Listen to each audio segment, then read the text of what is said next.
সকালের জন্য এই যে রুটি বানাইছি আর আলু ভাজি করছি।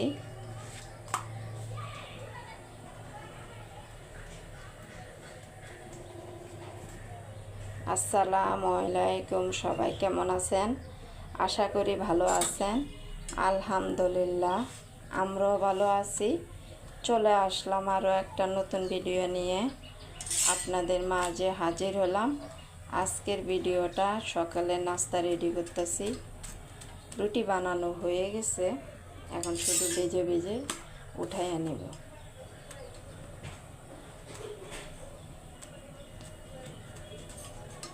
এই রুটিটা একেবারে পাতলা হয়েছে, ফুলে নাই প্রথম রুটিতেও। সবাই একটা লাইক দিবেন ভিডিওটা দেখার আগে দিয়া।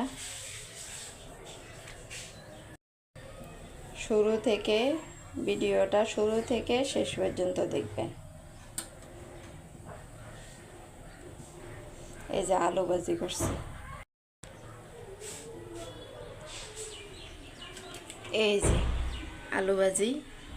প্রথমে আলু ভাজিটা করে নিছি। আলু ভাজিতে কুচাইতে একটু সময় লাগে, এই জন্যে প্রথমে আলু ভাজিটা কুচাইয়া তারপরে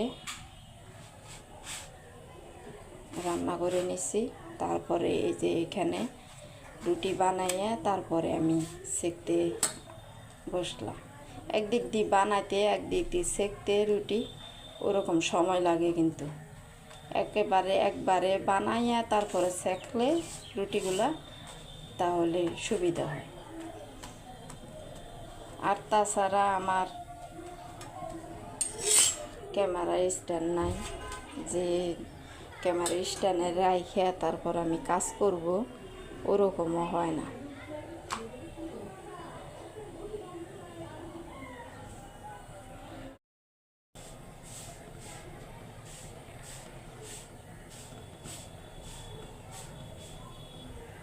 যারা সব সময় আমার ভিডিও দেখতেছেন অসংখ্য ধন্যবাদ। আর যারা নতুন এসেছেন আমার ভিডিও দেখার জন্য প্রথমে একটা লাইক দিবেন, ভিডিওটা শুরু থেকে শেষ পর্যন্ত দেখবেন। আর দেখতে দেখতে যদি কোনো একটা অংশ ভালো লাগে তাহলে সাবস্ক্রাইব করে রেখে দিতে পারেন। এই ছোট একটা ন্যাকড়া আমি রেখেছি, কখনো যদি রুটি বানাই না তাহলে এটা দিয়ে আমি সাইডগুলো এইভাবে চেপে চেপে তারপরে ভেজে নিই রুটিগুলো। এই যে এখন আস্তে আস্তে ফুলবে।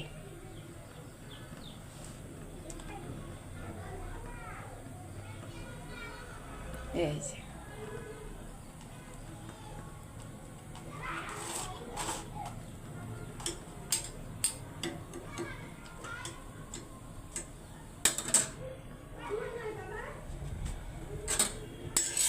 এভাবে রুটিগুলা আস্তে আস্তে সব কটা রুটি আমি ভেজে নিব।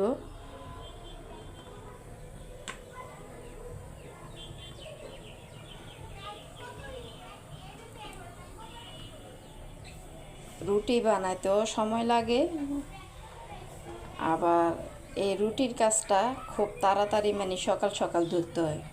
আর রুটি বানাইতে গেলে আটাগুলা একেবারে ছিটা ছিটা চারপাশে হয়ে যায়, এটা আরও বেশি বিরক্ত লাগে, পরিষ্কার করতে কষ্ট হয়। আমার এই তাকটা বেশি ছোট তো, না হলে আমি কিন্তু কাপড় বিছাইয়া তারপরে রুটি বানালে অতটা ছিটে না।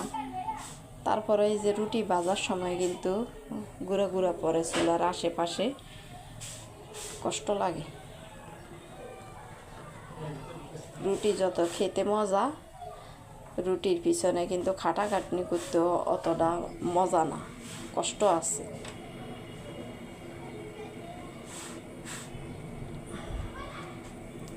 এভাবে আমি প্রত্যেকটা রুটি ভেজে নেব, আর একেবারে খাওয়ার সময় আপনাদের সাথে দেখা হবে।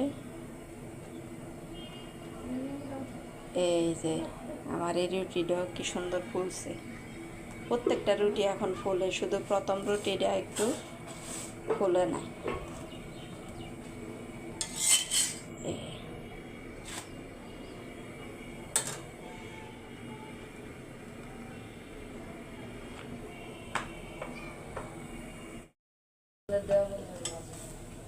এই যে ছেলের জন্যে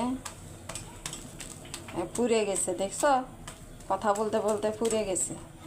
ছেলের জন্য পরোটা ভাজতেছি, ও আবার তেলে ভাজা খেতে খুব পছন্দ করে, তারপর 3 পিস রেখে দিছি। ওই যে ওদের ভিতরে, ওই পলিথিনের ভিতরে।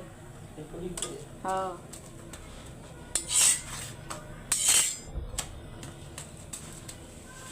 পাইছ, ওখানে তো থাকার কথা, আমি ওখানে।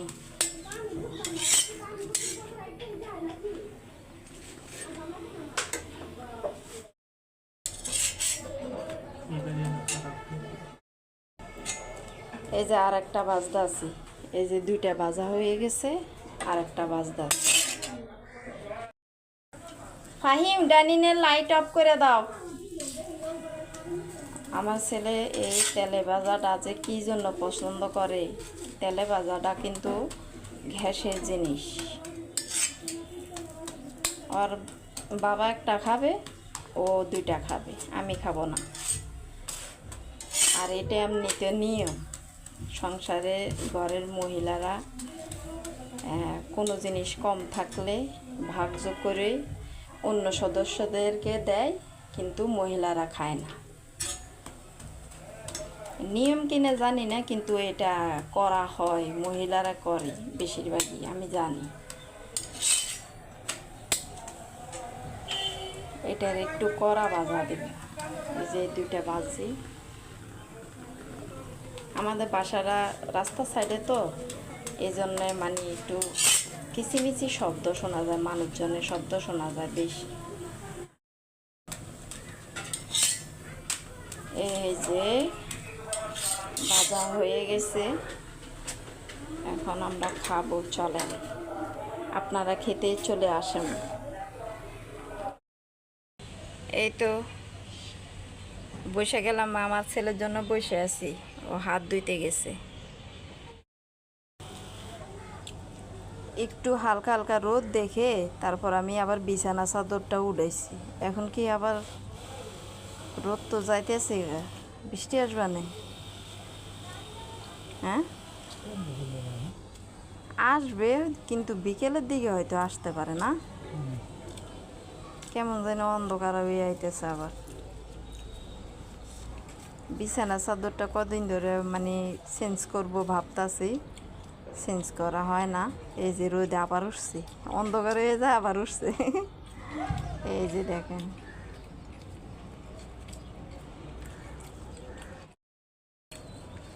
এই যে আমিও শুরু করে দিলাম।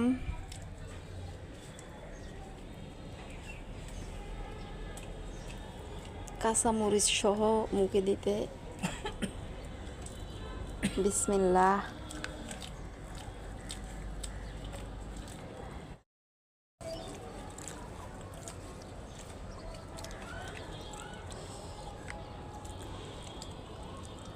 টাকায় দিছে, সকালে 6টা বাজে ডিউটি দিছে।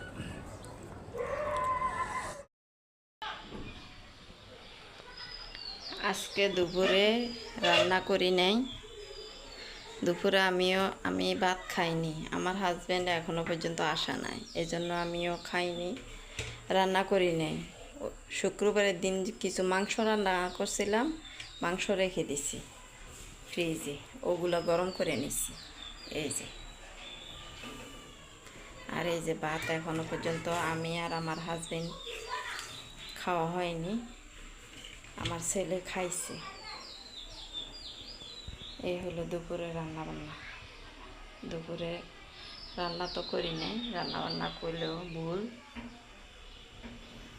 মাংসগুলো ফ্রিজে রেখে দিয়েছিলাম, ফ্রিজ থেকে নামিয়ে তারপর গরম করছি পাতিলে। ছেলেরে বলছি দারচিনি নিয়ে আসতে, এই যে দারচিনি নিয়ে এসে এখানে রেখে দিছি, এখন রেখে দিব আমি। এই শুয়ে রয়েছে কি জন্য? যাও করতে যা, ঘুমায়। মাগরিবে নামাজ পড়ে এসে প্রত্যেকটা দিনই শুয়ে থাকে, প্রত্যেকটা দিনই শুয়ে থাকে। এত ঢাক দিতেছে, কথা শোনে না। যা পড়তে যাও। উঠে না, যাও, যায় না, উঠো উঠো। আজকের জন্য ভিডিওটা এখানে শেষ করে দিব। আপনারা সবাই ভালো থাকবেন, সুস্থ থাকবেন, আমাদের জন্য দোয়া করবেন। আসসালামু আলাইকুম, আল্লাহ হাফেজ। নাও নাও, এবার পড়ো, পড়া শেষ করো তাড়াতাড়ি, কালকে আবার স্কুল আছে।